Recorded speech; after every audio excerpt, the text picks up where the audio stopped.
Namo Buddhaya. Brothers and sisters in the Dharma, you are logged in to Facebook Live. To those of you who have been sharing with your families and friends, thank you very much for passing the Dharma Talks link to them. For those who have not done so, proceed to share with your families, relatives, and friends. Copy the link and share with your WhatsApp groups. If you are from outside Malaysia, do let us know. To those who have just joined us, Namo Buddhaya, and welcome to this evening's online Friday Dharma sharing. This is the 6th session by Dr. Punna.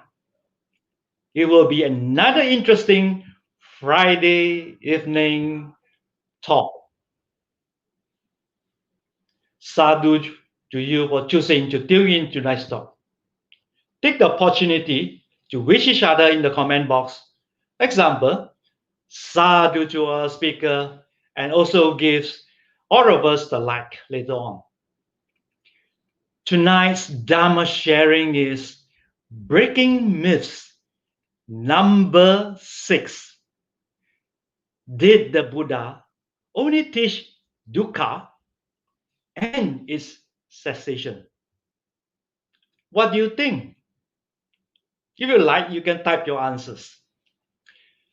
Later, if you have questions regarding the talk, you may type your questions in the comments box.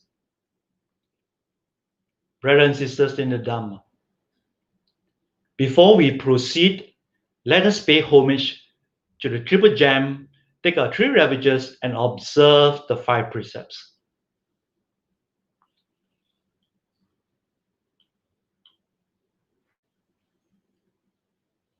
Buddhang pujemi, Dhammang pujemi, Sanghang pujemi.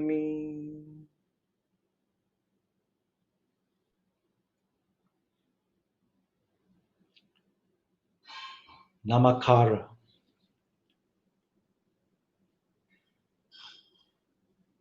Namo tassa bhagavato arahato samma sambuddhassa. Namo tassa bhagavato arahato samma sambuddhassa. Namo tassa bhagavato arahato samma sambuddhassa. Buddhang saranang gacchami, Dhammang saranang gacchami, Sanghang saranang gacchami.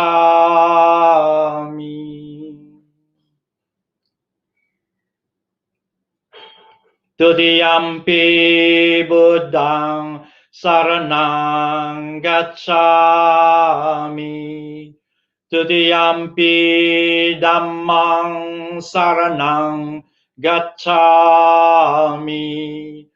Tutiyampi Sanghang saranang gacchami.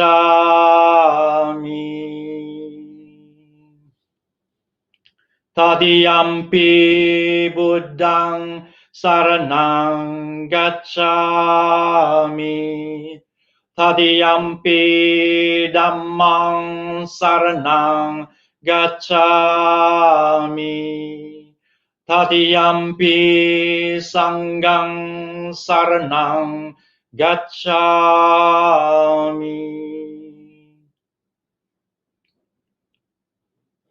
Pancha Sila. Panatipata Veramani Sikkhapadang Samadhiyami. Adinadana Veramani Sikkhapadang Samadhiyami Kamesu Michachara Veramani Sikkhapadang Samadhiyami Musavada Veramani Sikkhapadang Samadhiyami Surameraya Majjapama Veramani Sikkhapadang Samadhiyami Imani pancha sikkhapadani samadhiyami. Imani pancha sikkhapadani samadhiyami. Imani pancha sikkhapadani samadhiyami.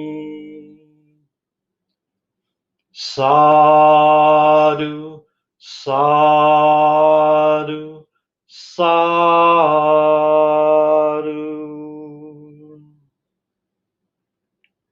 Brothers and sisters, we shall now proceed with the Dharma sharing by Dr. Punna Wong. I shall hand over to Sister Liming, who will tell you more of the speaker. Over to you, Sister Liming.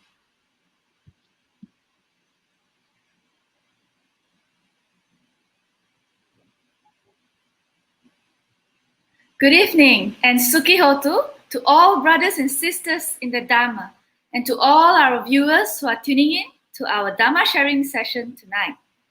Tonight's session on the Breaking Myths Dharma sharing series by Dr. Punna Wong is entitled Breaking Myths number 6. Did the Buddha only teach Dukkha and its cessation? So if you missed any of the previous Breaking Myths sharing session by Dr. Punna, you're still able to watch them, the recordings on the Facebook page. So let me now introduce our honorable speaker for tonight, Dr. Punna Wong. He's currently an associate professor in internal medicine at Monash University, Malaysia, based in Johor Bahru. He's an established Dharma speaker who has been regularly sharing Dharma in Malaysia, Singapore, Jakarta, Manila, Ho Chi Minh City, and Bangkok for the last 2 decades. He had also been invited to speak at the 3rd, 7th, and 8th Global Conference on Buddhism. And due to the recent COVID-19 pandemic, and in this era of new norm, Dr. Wong's focus has now shifted to sharing Dharma online via Zoom, Facebook, and WhatsApp. So Dr. Wong has just recently published a Dharma book called Breaking Myths. It comprises a collection of sharings on the theme of breaking myths in Buddhism. This book was officially launched virtually on 18th of October 2020, which was just this month. It was broadcasted across Malaysia, Singapore, and Indonesia. So without further ado, I shall now hand over to Dr. Punna Wong for his Dharma sharing tonight. Sadhu, sadhu, sadhu.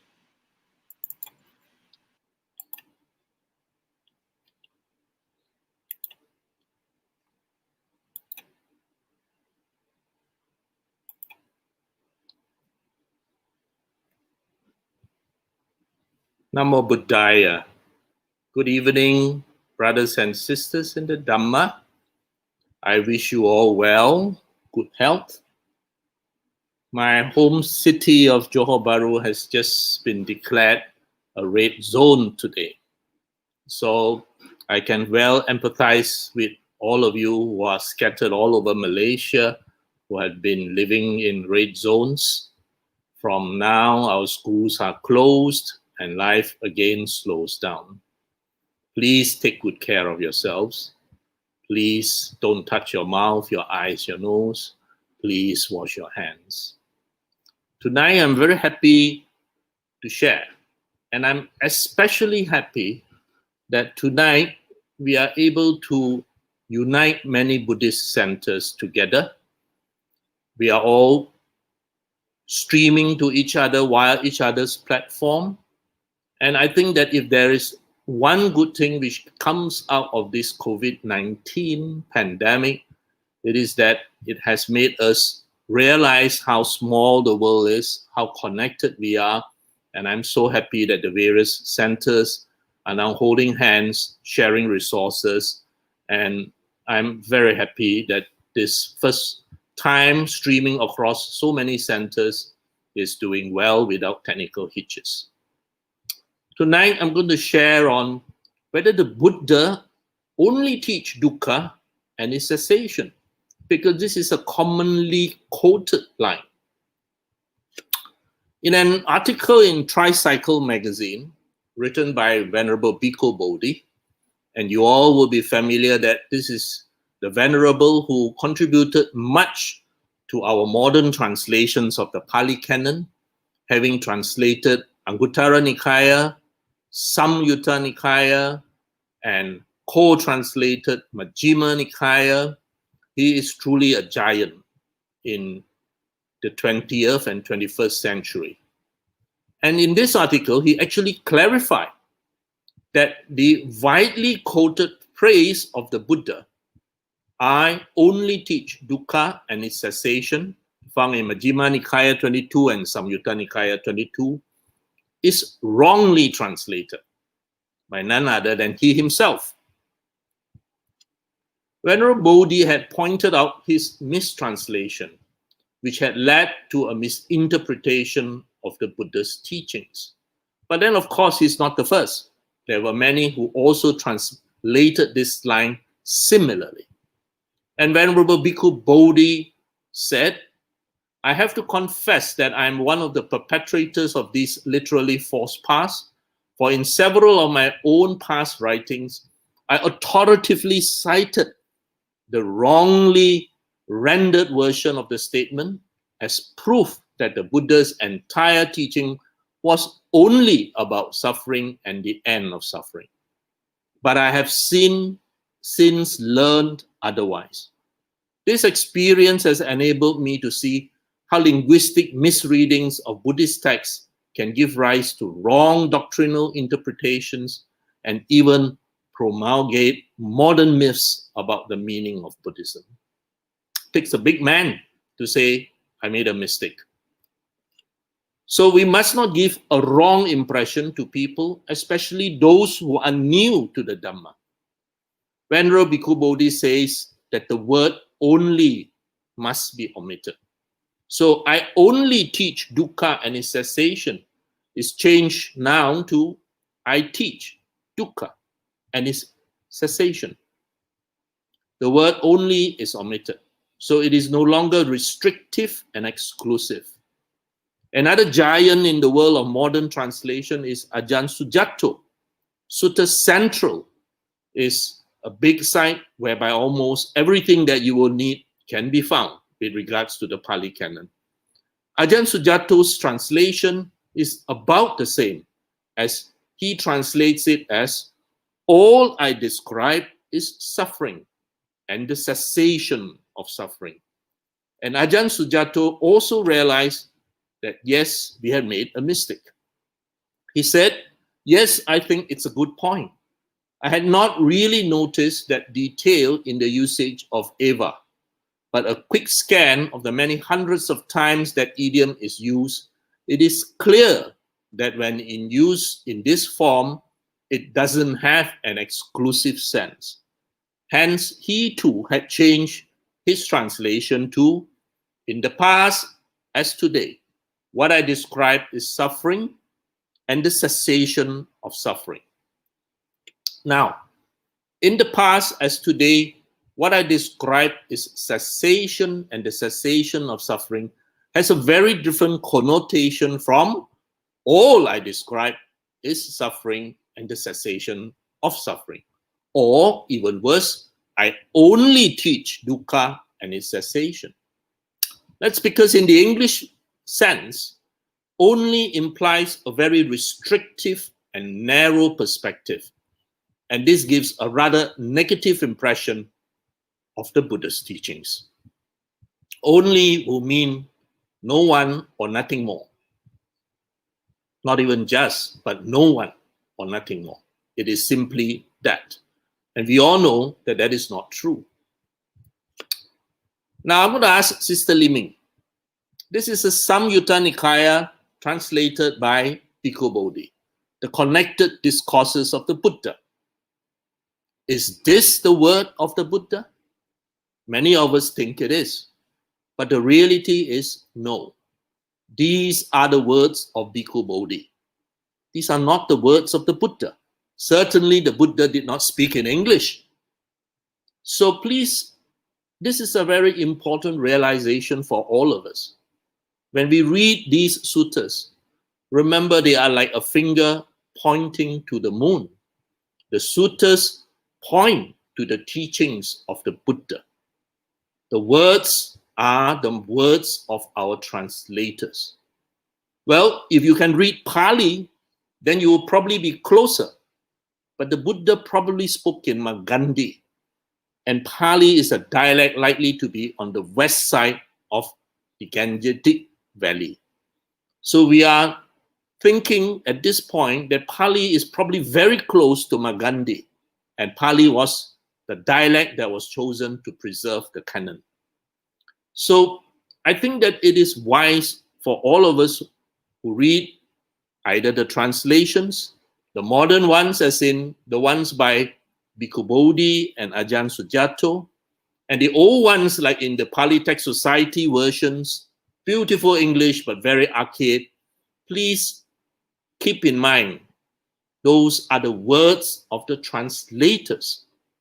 They are not the words of the Buddha. But these words translated by the translators doing their very best to point to the message of the Buddha.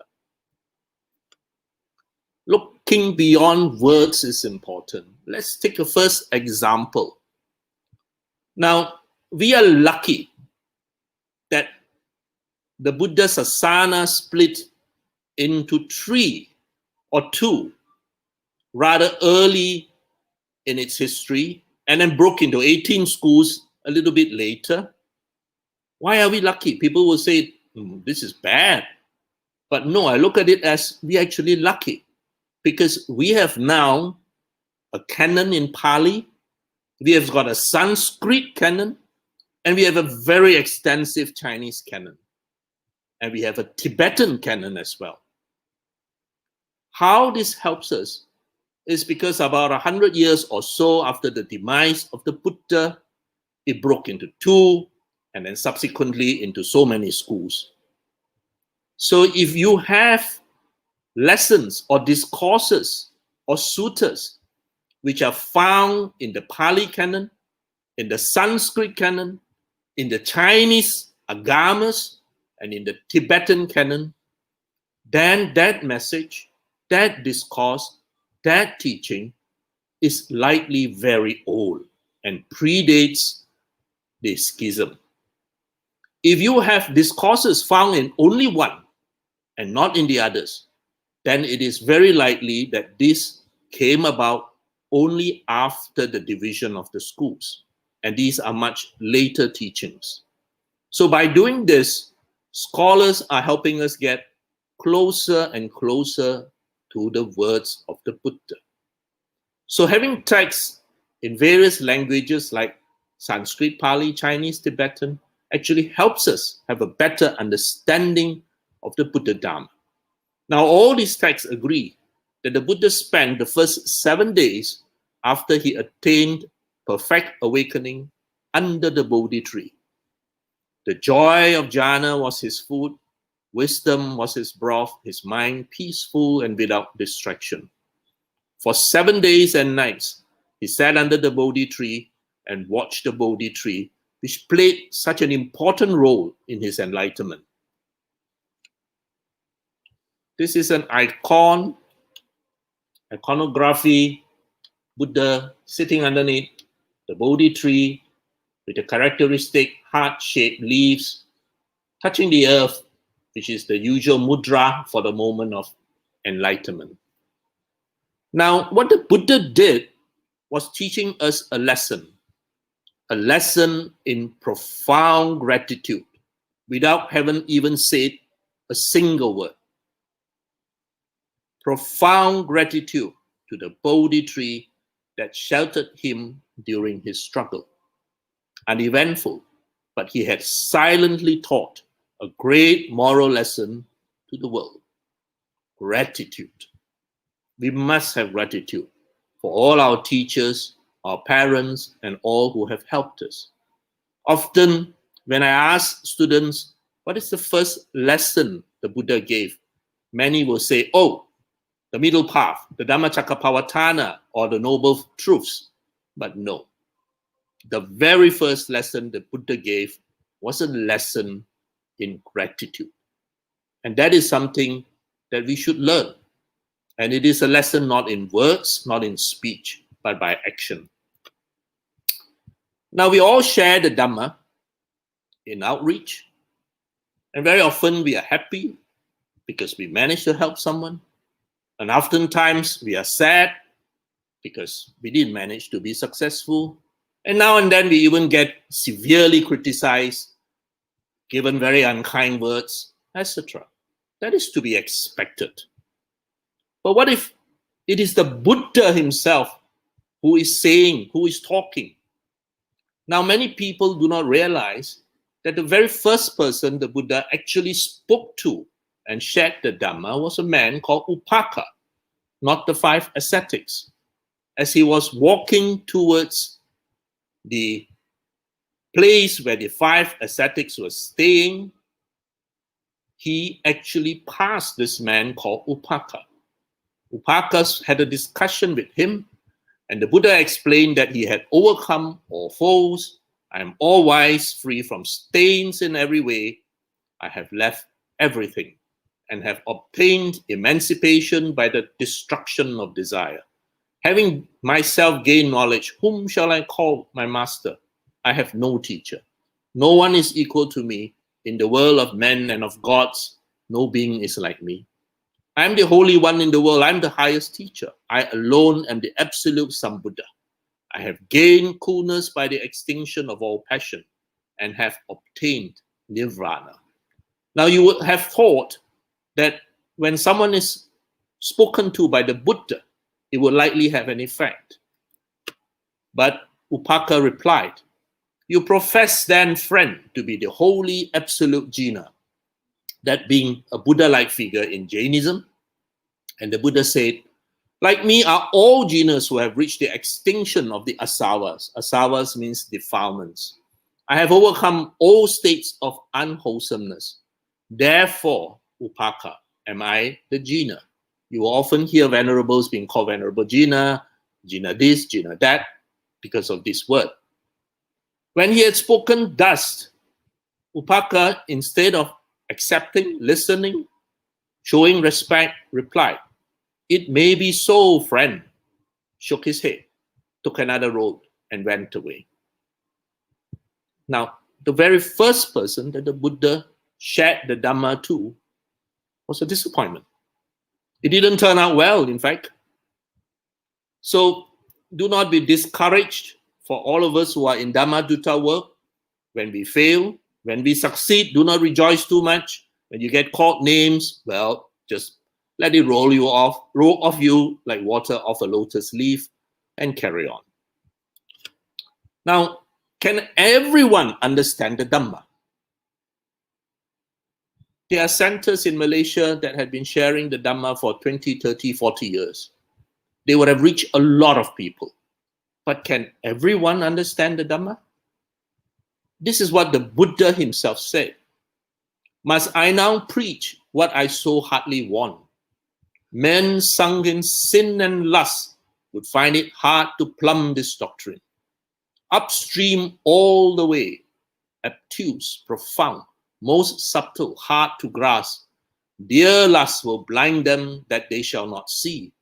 In densest mist of ignorance be formed. Wow, such beautiful English, almost like English literature that we study in secondary school. And this is because I purposely chose one of the early translations, those translated at the turn of the 20th century, usually by English missionaries trying to convert, and then instead found the beauty of the Dhamma.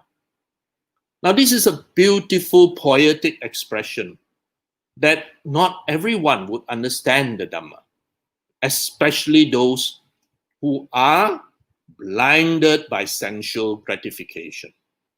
A generation blinded by sensual gratification will hardly wish to see the Dhamma because they do not see a need for the Dhamma.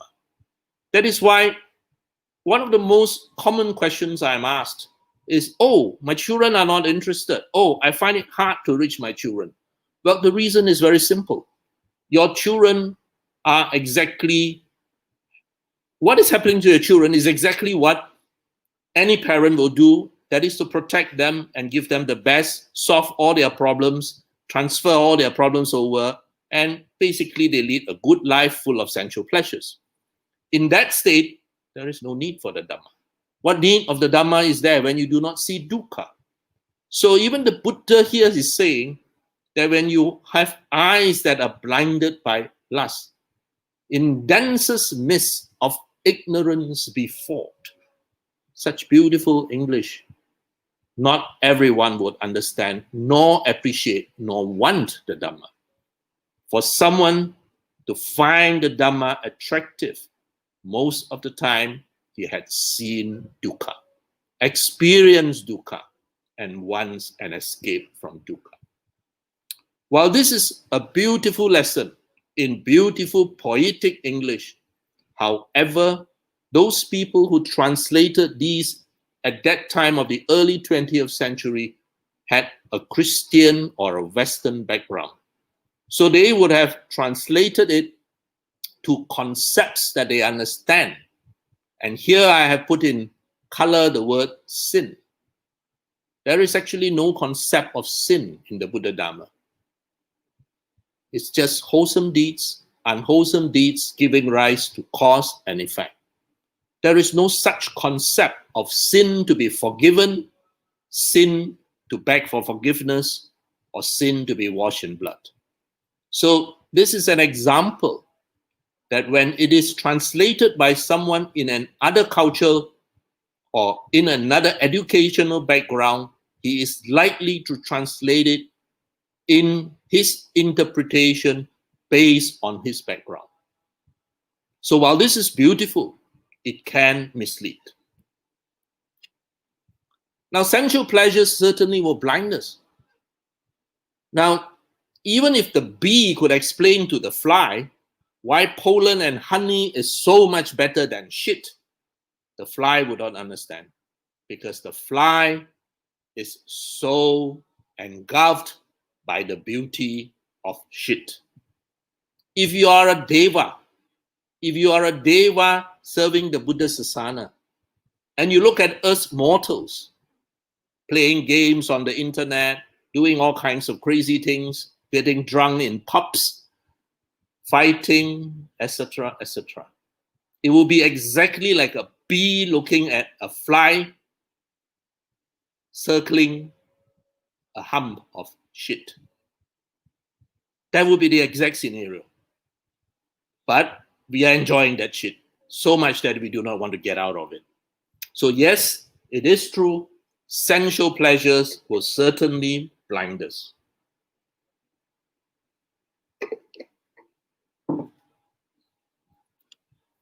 Now, the Buddha's teachings are very honest and direct. How many of you are aware of what he taught in Anguttara Nikaya 1.1? Well, if you are not, open Anguttara Nikaya, look at the first discourse, and you'll be shocked. It reads almost like a modern Playboy magazine extract. And the Buddha said, I do not know, bhikkhus, of a form that overpowers the mind of a man as much as bhikkhus, the form of a woman. The form of a woman, bhikkhus, overpowers the mind of a man. I do not know, bhikkhus, of a sound, odor, taste, touch that overpowers the mind of a man as much as bhikkhus, the sound, odor, taste, touch of a woman. The sound, odor, taste, touch of a woman bhikkhus overpowers the mind of a man. Very, very direct. No two ways about it. And this is how the Buddha would have taught us.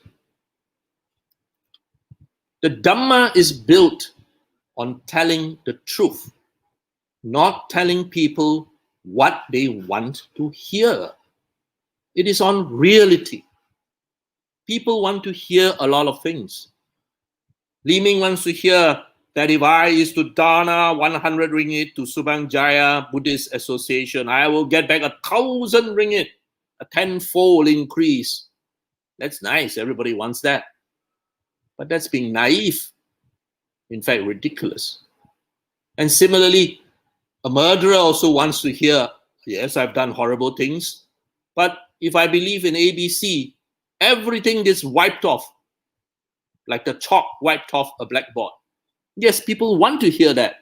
Very nice, very comforting. Even a murderer will be comforted. But is it real? The Buddha asks us to use our logic mind, common sense. Is it real? Is it possible? So the Buddha Dharma is not expected to be a religion of the masses. First, it does not offer you comforting lines. It does not tell you you'll be forgiven. It does not promise you a paradise somewhere. It does not take away all your troubles. Instead, it tells you the truths, no matter how unpleasant. So it's not going to be a religion of the masses, because a religion of the masses has to, quote Karl Marx, be an opiate of the masses. The masses who are suffering wants opium. Opium does not take away their problem, but opium comforts them. And Karl Marx noted that religion is the opiate of the masses. The Buddha Dharma, unfortunately, for anyone who's hoping to make it a popular religion, does not offer these things. If there is a God, he will have to beg my forgiveness. And this was carved in a concentration camp cell by one of the poor inmates. These people in them, every one of them would have prayed hard, prayed very, very hard. But they still had very, very unfortunate and tragic outcomes. So unlike popular religions, there is no forgiveness or a promised land or a promise to give what is sought or asked. Instead, people seek for and buy what they want. So you want forgiveness, someone will sell you forgiveness. And the Buddha wants us to realize that you must take refuge in wisdom. When you take refuge in the Buddha Dharma Sangha, as we all did just now, led by Brother Chuan, you are actually taking refuge in wisdom. The Buddha became the Buddha because of the Dhamma. The Dhamma is what is going to help us. The Sangha are the people living 24/7, living, protecting, preserving the Dhamma. You are taking refuge in wisdom. Someone else who takes refuge in an external power is taking refuge in power. The power to forgive, the power to transfer you to another realm, the power to wash, to clean. If that power is true, real, fine. But if that power is not true, then you are in serious trouble. Now, this is a very powerful power, very attractive. In this era of COVID-19, we are washing and washing and washing like crazy. And here is one that is so powerful, it will even wash away your sins. But if you are to use your wisdom, are you laughing at this slide? Or are you honestly going to rush out now and buy this bottle to wash away your sins? Do you honestly think it would work? Well, I will leave you to answer that. Instead, the Buddha taught long life is welcome, agreeable, pleasant, and hard to obtain in the world. Beauty is welcome, agreeable, pleasant, and hard to obtain in the world. So is happiness, so is status, so is a rebirth in heaven. Everyone is praying and praying and praying for long life, for beauty, for happiness, for position, status, and a heavenly rebirth. And the Buddha tells you in no uncertain terms.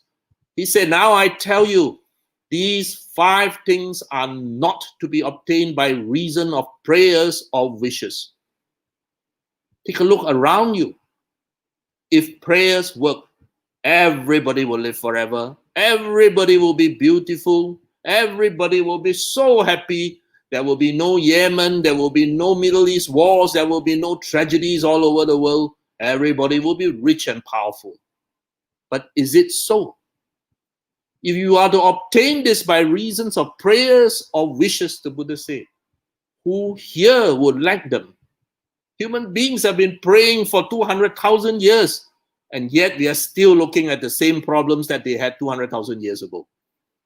And the Buddha said it is not fitting for the disciple of the noble ones who desire long life to pray for it. And then the sutta goes on to repeat every one of them: beauty, happiness, status, rebirth in heaven. Instead, the disciple of the noble one, if you want long life, then you jolly well follow the path of practice which leads to long life. Go exercise. Don't eat so much carbohydrate. Cut down on fat. In fact, eat as little as possible. Then you will have long life. Very, very practical, pragmatic advice. Very realistic. But having said all that, someone will say, yeah, just let me pray lah. If I can pray and get long life, wow, so much better. No need exercise, no need this, no need that. Well, that is what you want to buy, as I said. Whether McDonald's sells it to you, I don't know. But that is what you're trying to buy, like a burger. Now, dukkha is inevitable. Dukkha as in stress, discomfort, disease, aging. All this, as long as we live, your knees, your back, they are going to hurt. Your prostate is going to block, etc., etc. To survive all that stress given by your boss, all that stress given by COVID-19, all that stress given by Subang Jaya Exco, to survive all that, you've got to find some meaning within this dukkha. And I'm so glad that so many people in this circle, within the Buddha Sasana, they have all found meaning. I see that the internet is now actually quite saturated by so many societies in Malaysia, outside Malaysia, all doing their very best. I see societies raising money for Myanmar. I see societies doing all kinds of good things. Whatever it is, the point is you have to find a meaning for yourself within this life of ours. The purpose of life is a life of purpose.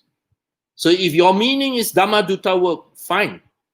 If your meaning is to support Dhamma Dutta work, fine. If your meaning is to raise money to help the poor, the orphaned, etc., fantastic. If your meaning is simply to raise your family well, fantastic. But whatever it is, you must have a purpose in life, and that is a life of purpose. When a life has no purpose, that's when you are going to be exposed to all kinds of unwholesome things, from alcohol to bad company, etc., etc. So the Buddha taught us not just dukkha, but how to live with purpose every day. And every day as we wake up, We have another day in front of us. And the Buddha said to us, avoid all evil. For today, try your best. Cultivate good again. Do whatever little good you can and cleanse one's mind. And he said this is the teachings of all the Buddhas, not just him. The Buddhas of the past and the Buddhas of the future, they similarly teach the same thing. So when you wake up tomorrow morning, make a little pledge that you will avoid all evil wherever possible, cultivate whatever good that you can, and cleanse your mind. What is the meaning of life? Before long, life ends in death. So whatever is worthwhile and good should be done without any delay. Now, before COVID-19 came and struck us with a big blow, most Malaysian men will reach up to 74, 75 years old. Most Malaysian women, 80 years old. So if you look at 75, you spend the first 25 years of your life studying very hard, trying to get a profession. The next 25 years of your life, feeding your family, doing whatever you can for your family. And many of us now are in the last 25 years of our life. That is if you follow the statistical average. You have only 25 years of your life in the last third. Make sure we use that time very well. With COVID-19, we can't even tell how much time we have left. And that is one of the great teachings of the Buddha. We think we have time. We actually do not know. Now, this is another wonderful teaching which I have found so much strength in. The Buddha said, if you gain a matured companion, a fellow traveler, right living and wise, overcoming all dangers, go with him gratified, mindful. I.e., if you have kalyana meters in your vicinity, workplace, your place where you go to study the Dharma, the place where you go for fellowship, or now interact with on the internet, then this is truly worth his weight in gold. He is your kalyana meter because he encourages you on the rightful living, the eightfold path. He drags you out when you are fallen down into the dregs of life. He encourages you, he gives you strength, he supports you, and you're not walking alone. Fantastic. But the Buddha too realized that sometimes you do not have such a situation. And sometimes, in fact, there might be some not very nice people in your immediate company, or even worse. So he said, if you don't gain a matured companion, a fellow traveler, right living and wise, then wander alone like the king renouncing his kingdom, like the elephant in the Mantanga wilds his herd. This is from the Rhinoceros Sutta. Meaning, if you do not have someone or a group of friends who are very good, who are supportive, then you may have to walk away, like the Buddha himself did at the quarrel at Kosambi, when his monks quarreled very badly at Kosambi. So never stop being a good person because of bad people. There will always be good people, bad people, not so good, not so bad people. But we do not need to stop being a good person. Now, another thing which the Buddha Dharma clearly taught us is there should be no place for superstition. I go to Thailand every now and then before COVID-19 locked us all in. And Thailand has the best and the worst. You have very good centers teaching the Buddha Dharma in the best possible ways. Round the corner, you have somebody selling anything from blessing to amulets to you name it. So it's a study in contrast. And I saw this in the internet just a few days ago, or maybe a week ago, that a Buddhist temple in the province of Kampiang, Phet, had erected signs advising visitors to look elsewhere if they seek superstitious help from its monks. Amulets for sale, the anointing of cars, even the distribution of holy water. The abbot said that the monks are there to discuss religious matters, not offer voodoo guarantees of good fortune. And this is a sadhu, sadhu, sadhu welcome trend for the Thai temples to shun practices that stray from the teachings of the Buddha. Any one of us who knows the Dhamma will know that there is no such thing as amulets, anointing of cars, and the distribution of holy water. Another question often asked in my years of sharing, people will become friends, and one common question is, what happens when I die? Well, my standard answer is, they will give your hospital bed to another patient. That is very Zen, very true. In the present moment, no speculation involved. It truly is the truth. When you die, they will give your hospital bed to another person. Now, the Buddha's teachings do not involve speculation. Live mindfully in the present moment, in this life. Your deeds today, if you do them well, do not worry or fear what happens after your death. Just keep your precepts. Follow the Noble Eightfold Path. And here I put in a little nice story. Someone came and asked the Zen master, what happens after we die? And the master said, I don't know. And he said, what do you mean? Aren't you a Zen master? And he said, yes, I am, but I'm not a dead one. I like this. Very in the moment. No speculation. What are you doing now? The cause, if you plant a good, wholesome cause, you do not have to worry about the effects. The core teaching of the Buddha revolves around cause and effect. He taught us to avoid superstitions, hearsay, and he even told us whether it is our culture, our holy book, or our teacher, or anything for the matter. Put it to the test. Put it to a simple test, and that test, the Buddha said, merely involves, are these things good? Are these things not blamable? Are these things praised by the wise? And when undertaken and observed, do they lead to benefit and happiness? 4 things. Okay, are they good? Not blamable? Praised by the wise? And when done, leads to benefit and happiness.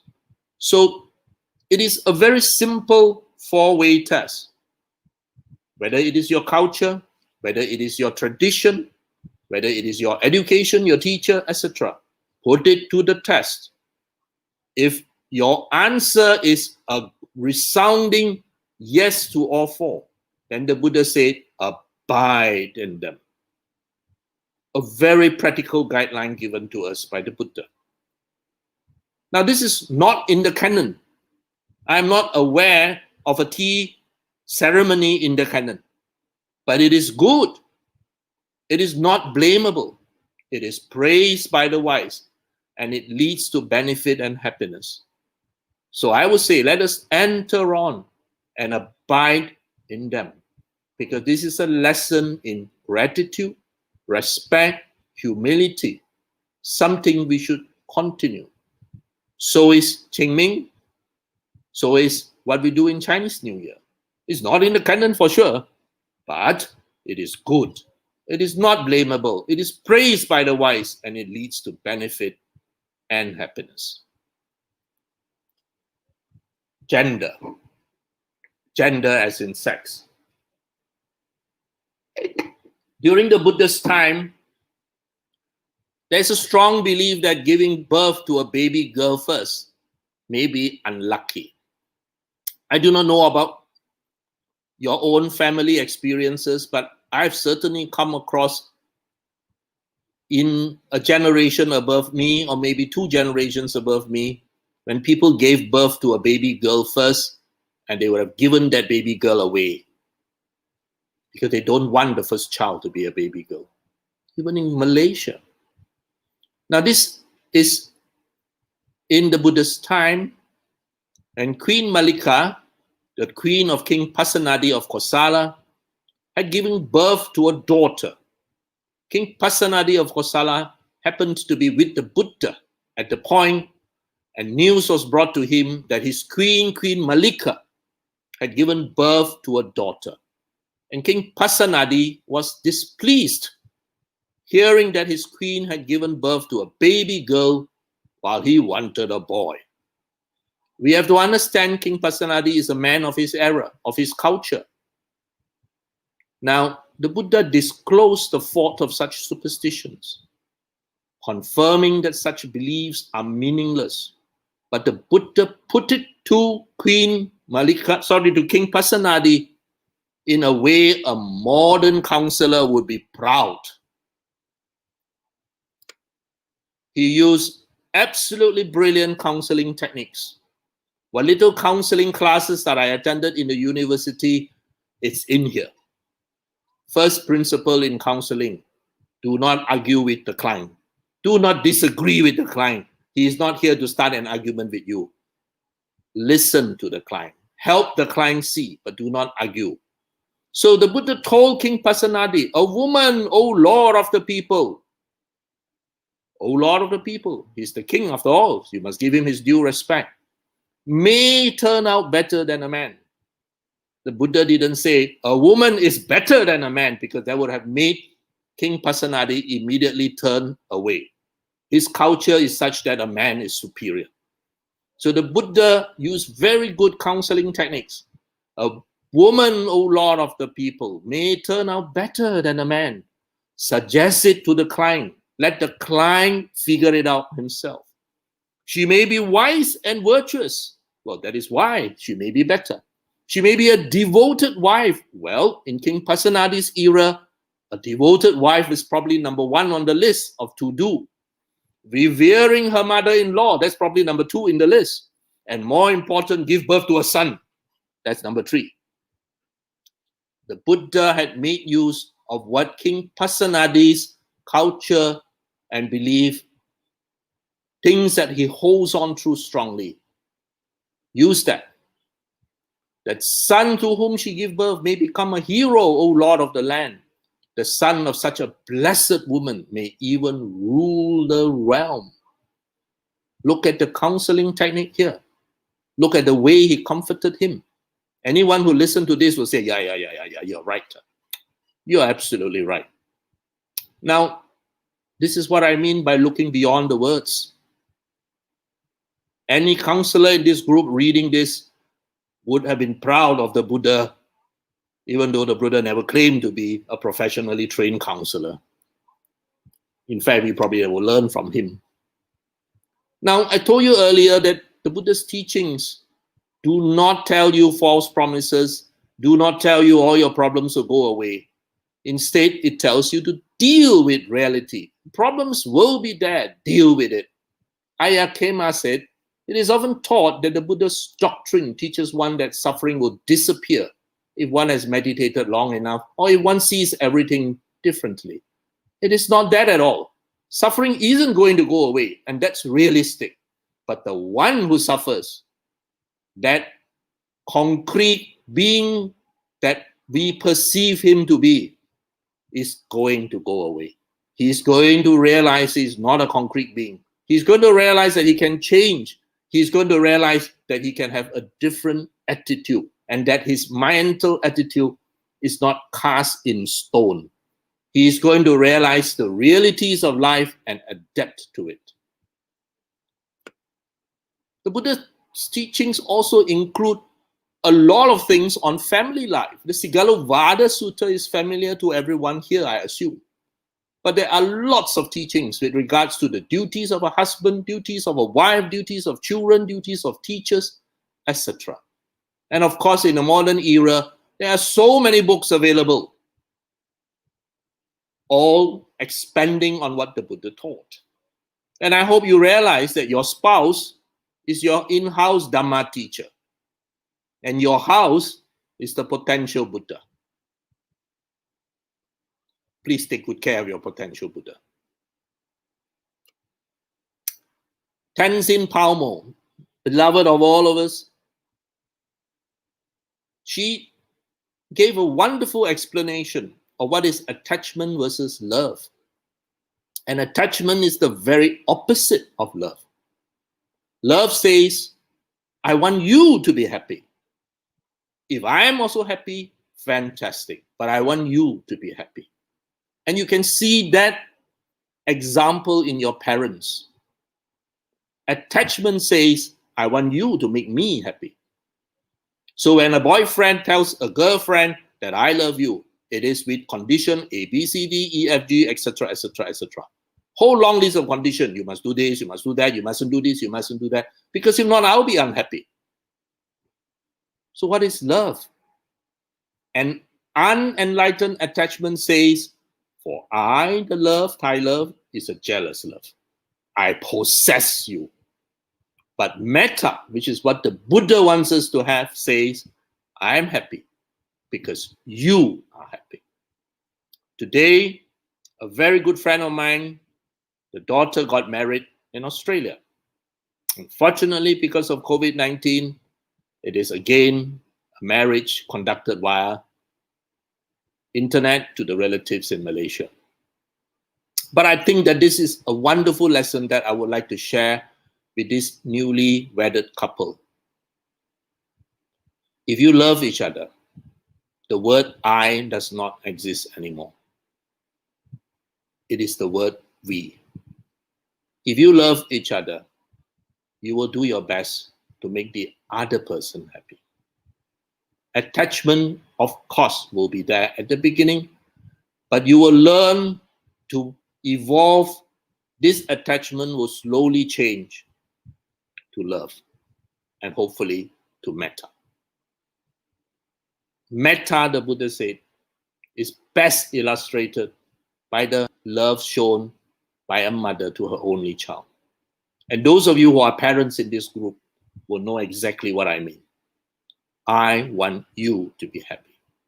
I will be happy because you are happy. Now, the Buddha even gave teachings on career guidance. Now, how many of you realize as you read the Dhamma that right livelihood is part of the Eightfold Path? You know, we read it and then we just, read it and brush it aside. But it's very important for all of us to realize that right livelihood is part of the Eightfold Path. The Buddha stands unique among all the spiritual teachers in that he actually puts livelihood as one of the steps of the spiritual path. Your work, your career is not separate from your spiritual life. Your work, what you do every day to earn the bread on your table, is part of your spiritual life. A fulfilling career is right livelihood, one of the steps of the Eightfold Path. And the Buddha very clearly defined it as earning your living in ways that are not harmful to others. Now, life need not be suffering. There is a lot of suffering in life, but life need not be suffering if you know the Dhamma, if you know how to adapt, and of course, if you know how to cope, it makes life easier. This is my first son-in-law. I love him very much. He's a fantastic cook. He loves to eat. And so whenever I meet him, we eat. So life need not be suffering. There is a lot of suffering in life, but life need not be suffering if you know Dhamma. If you know how to move like water around a rock, if you know how to cook, it's even better. Now, I no longer ask my students when I meet them after they have graduated and are working, whether they've got postgraduate qualifications or hospital appointments, whether they are registrars, consultants, blah, blah, blah. I used to ask that. Now I just ask them, are you happy? Because I think that that is far more important than anything else. So to all my students who are listening in now, are you happy? Maybe you can write a message in to let the Koko and Cheche here know. Now, a happy person is happy not because everything is right in his life. He is happy because his attitude towards everything in his life is right. My dream, of course, is to have no further wishes or dreams. The Buddha taught that the man who sleeps content at night is the richest man. The Buddha gave advice even with regards to eating meat. And many of you will be familiar with the Jivaka Sutta. And here the Buddha taught Dr. Jivaka, who is actually his personal doctor, that there are 3 instances in which meat may be eaten. When it is not seen, not heard, not suspected that that meat or that living being had been intentionally killed. So if Sister Li Ming goes to the hypermarket and buys it off the shelf, that's fine. But if Sister Li Ming is to go to the aquarium in the restaurant and I say, that fish, I want that fish, kill it. Well, that's not fine, because it would affect her mind state. So we are now living in an era whereby my Singaporean friends, their children thinks that chicken comes from NTUC. Not from a farm, but from NTUC. Because it is now so mechanical. Everything comes pre-packed. So what the Buddha is teaching here is basically how is it going to affect your mind. If you have seen it being killed, then it's going to affect you, because you've probably seen the animal being killed and you might have some attachment. If you even heard it or even suspect that it was intentionally killed for you, then it is better that you don't eat it, because it's going to have repercussions in your mind state. This is especially so in a small town, a rural community. Now, all of us are at different stages of our spiritual path. Should you at any step or any way along that path feel that you would rather not even buy off the supermarket shelf, then by all means proceed, if it is to make your mind state better. But the Buddha in no way made it a rule. Detachment does not mean that you own nothing. It means that nothing should own you. Now, people have a misconception that the Buddha said we have to let go of everything. No, you do not have to let go of everything. These are listed under upadanas, attachments or clingings. And the Buddha said that these clingings, these attachments, yes, these are the things we have to slowly learn to let go of. Because if you are very attached to these 4 categories, it is unlikely you will be able to perceive, understand the Dhamma. So what are these 4 clingings, these 4 attachments? Clinging to sensuality, karma upadana. Many people are very, very attached to sensual pleasures. While it is impossible for all of us to just drop it, you can gradually lessen it and let it not have such a strong hold on you. Sensual pleasures can range from going dancing to having one particular exotic taste to having whatever stimulates your senses. Reduce it gradually. That is what the Buddha said we need to let go, so that your life is a calm, peaceful life and not one driven by adrenaline. Clinging to views, micchaditti, views. These views have to slowly be lessened. You know, we are very, very attached to our views. People can say something against what I believe, and I can even murder a person if he believes in it so strongly. These examples are all over the world for us to see. People cling to these views so strongly that only my way is correct. It's only my way which is the right way. My lineage which is correct. All others are wrong. My way or the highway, etc. These clinging to views, I am sure if all of us in the audience now reflect on it, you will understand exactly what the Buddha meant. Some people are so strongly clung to their views that even at their last breath, they will not let go of a view. Whether it is true, whether it is not true, immaterial. It is a view which they have clung on to for so long and so strongly that if they let go of it, they feel that their whole life has been lived in vain. So they cling onto it. clinging to rules and rituals.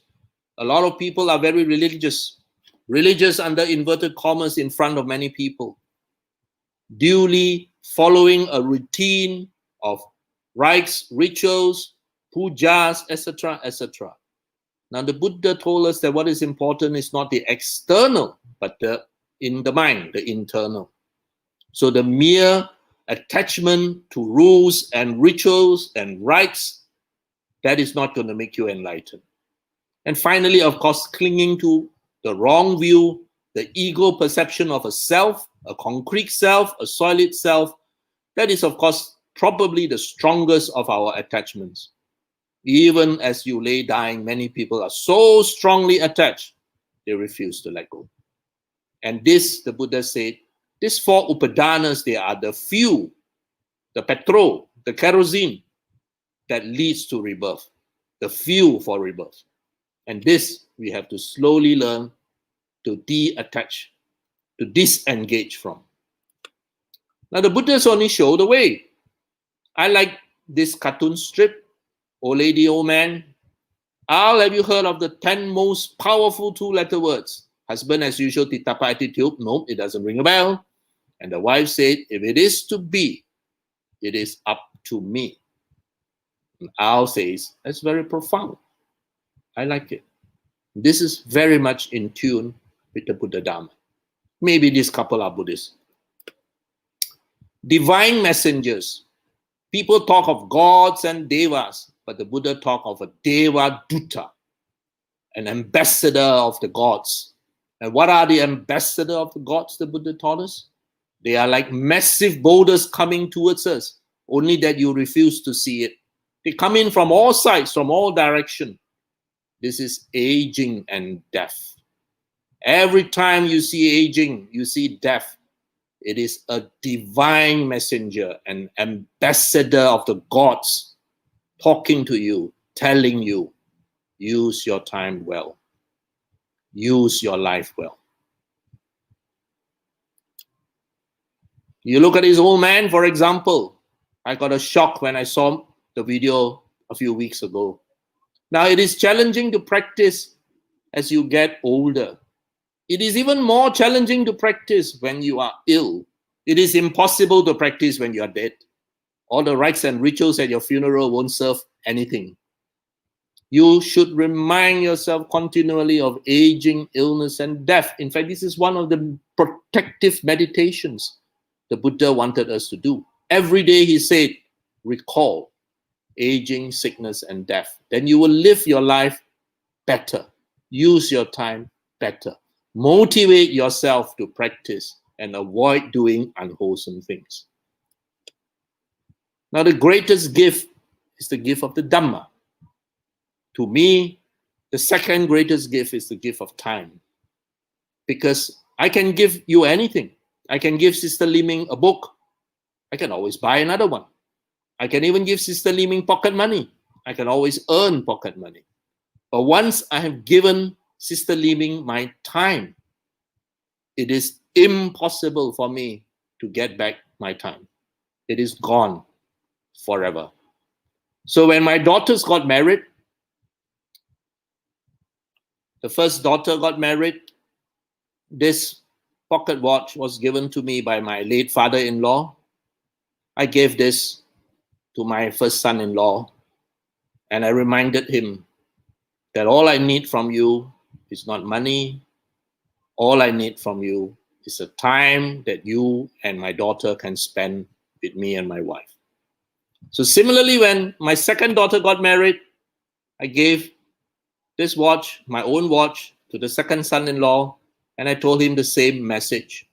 And with time, I gave the first son-in-law my late father's watch. I gave the second son-in-law this pocket watch and my first watch, to remind them that time is what I need from them. Unfortunately, COVID-19 has put a halt to much of my plans.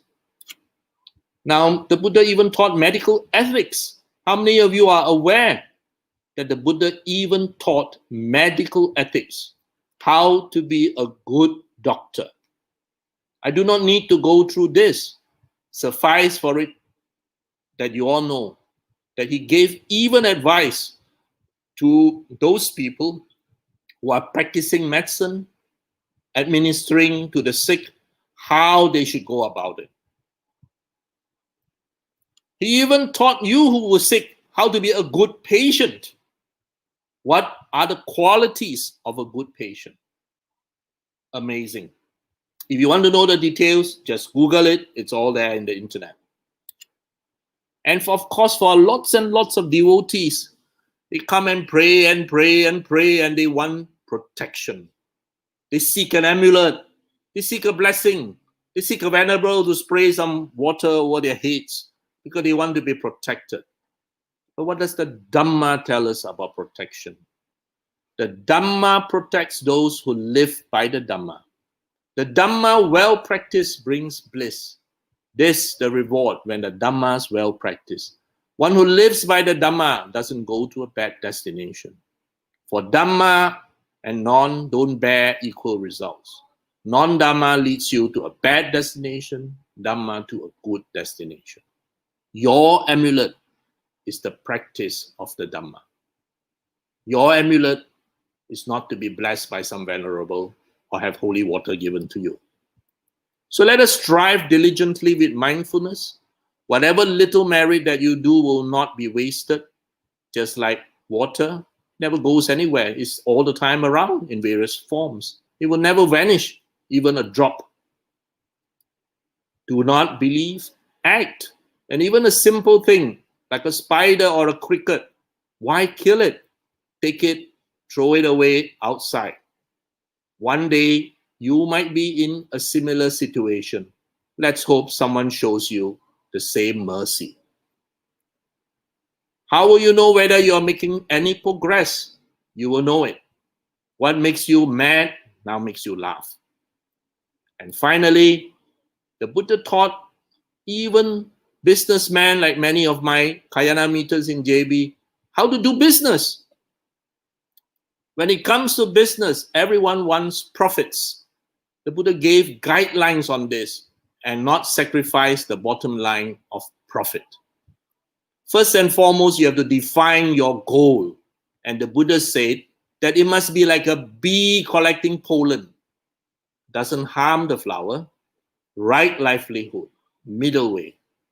Your business, remember cause and effect. Your customer, remember metta karuna. Your business strategies, be mindful of impermanence, be flexible and innovative, and always apply ethical principles, respect for colleagues and customers, application of the 5 precepts. And how to use money wisely? Well, we are all familiar with this in the Siga Ulovada Sutta. With wealth that you acquire righteously, 1 portion for your wants, 2 portions for your business, and 1 portion for emergencies.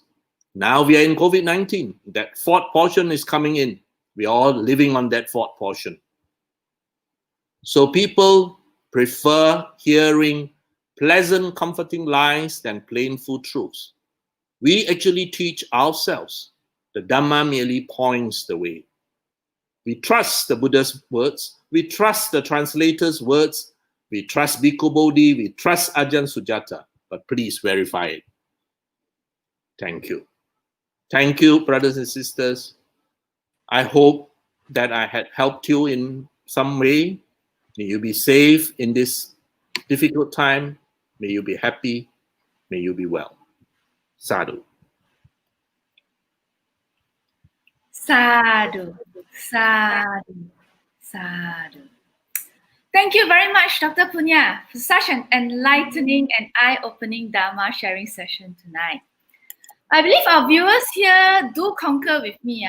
Dr. Punya's talk is always very interesting and thought-provoking. Yeah, where he just uses simple analogies here and examples that we are able to easily relate to, and to explain something which may seem rather complex for some to understand or to comprehend. So, some of the points that Dr. Wong actually highlighted in his talk tonight actually did touch on some of our cultural belief system, that have been infused into our lives. So without us even realizing that it may not actually be the truth, the teachings of the Buddha, So thank you very much, Dr. Punya, for debunking all these myths, wrong views, beliefs, superstitions that all of us may have. All right, so now it's time for the question and answer session, where we will, gather questions from our viewers to be answered by our speaker. So if you have any questions, please, post it in the comment box, and we will ask the speaker, ask Dr. Punya. All right. So keep the questions coming in, right? So meanwhile, one of the questions that was raised, which something, many people would like to know, if one is a Taoist by religion, then can he or she practice Dharma in his daily life too? Well, let me put it this way. The Buddha did not teach a religion. He teach a way of life. You can be a Christian and learn the Dhamma and practice the Noble Eightfold Path and also see anicca, dukkha, anatta. There are this group of people called Bu Jews, Buddhist Jews. So they call themselves Bu as in Buddhist, Jew, Bu Jew. And there are a lot of famous people who are Bu Jews. There are lots of Western Buddhists, very eminent, who are actually originally Jews who adapted the Buddha Dharma. So if you are a Taoist from, I believe, family background, because Malaysian Chinese practices are a mixture of Taoism, Buddhism, spiritualism, etc., etc., you can, of course, also learn the Buddha Dharma, adapt your life to be in tune with the Noble Eightfold Path and see by yourself the three universal characteristics. After all, whether you call yourself a Taoist, a Buddhist, a Muslim, a Hindu, a Christian, a Jew, it is just a label.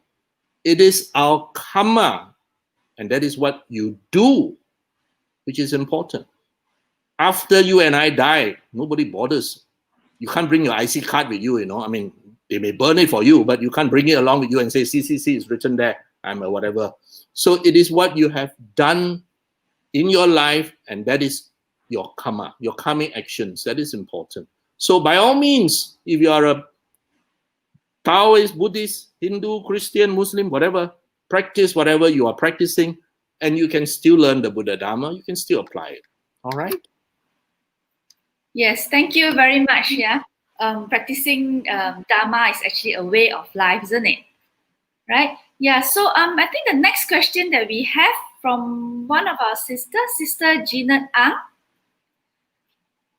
Am I right to have gratitude to the Deva, that asked, who asked Buddha to stay on and teach, because he thinks that human won't be able to understand the Dharma?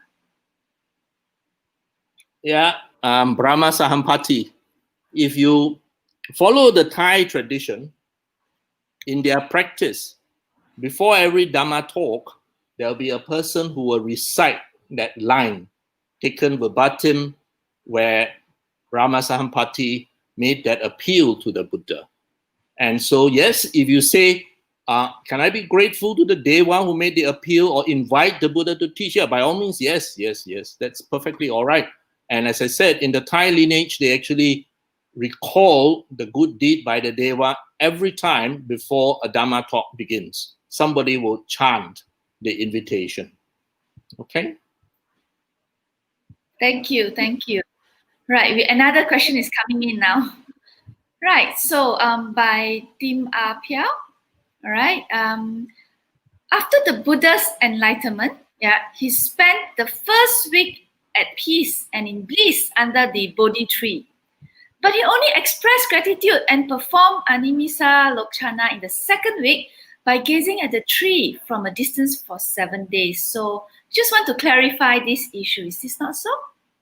Well, there is some disagreements within the canon as how the Buddha spent the first 7 weeks. To me, that is actually not very important. But if you are very interested, there are some academic papers whereby people actually looked at the 3 lineages of that I mentioned earlier and compared and try and come to a conclusion what the Buddha did. And what I quoted at the beginning of this talk, that was actually verbatim from one of the papers that I found, an academic paper by an academician. And that's why I said all 3 lineages agree on that. Another person who did fantastic work is Sister Sylvia Bay.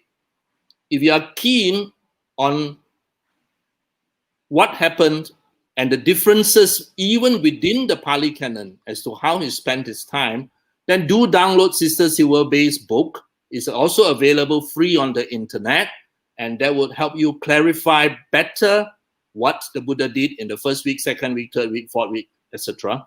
But you may be a bit disappointed because even within the Pali Canon, different sites give different opinions. But to me, that's a minor point. It's not really that important.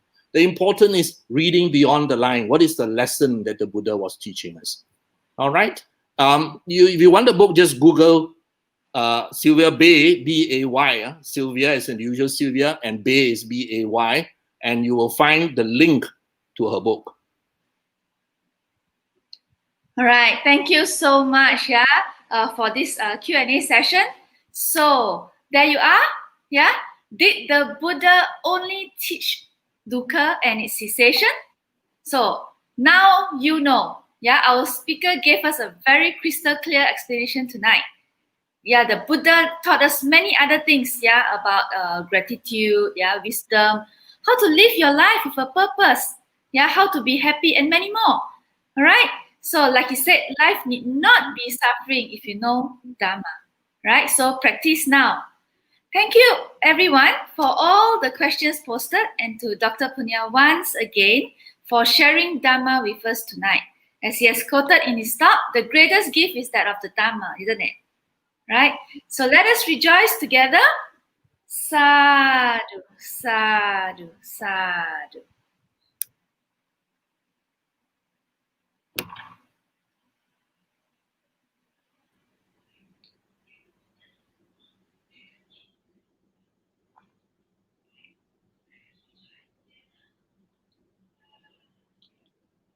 Thank you, Dr. Punna Wong, to the sharing of this beautiful Dharma, as mentioned by one of the devotees, and the good explanation during the Q&A. Please help me to thank our speaker, Dr. Punna, and our moderator, Sister Li Ming, and to our technical digital team led by Brother Chin, who are behind the scene. Thank you to those who have sent your comments and well wishes. To the various co-hosting Buddhist societies, thank you for connecting this Dharma sharing to so many people. Well done, and sadhu to all of you. Brothers and sisters in the Dharma, be grateful that we are able to listen to this beautiful Dharma sharing. With a calm mind, taken the 3 refuges and observed the 5 precepts. With wholesome thoughts, let us dedicate the merits we have accrued to our departed relatives, friends, and all sentient beings. May they rejoice of our good merits. Imang no punya bagang mata pitunancha acharya nancha sabba satanancha sabba mitanancha sabba nyatinancha sabba petanancha sabba devatanancha bhajema Imang no punya bagang sabba satanang dema sabbe sata sukita hontu.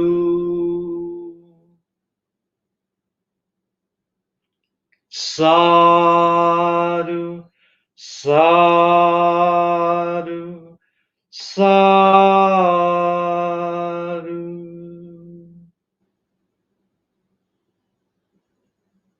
Brothers and sisters, before we end, let's pay homage to the Triple Gem.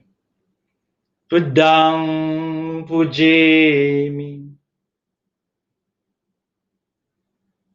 Dhammang pujemi, Sanghang pujemi.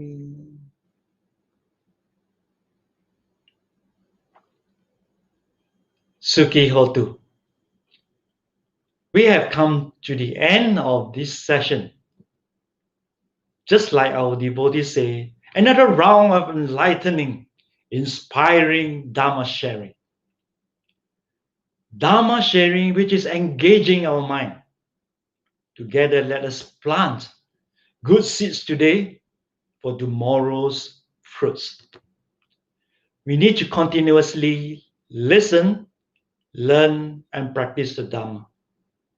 So join us next week, 6th of November, same time, 8:30 p.m. Visit the Facebooks of all the participating societies for the information on the Dharma sharing.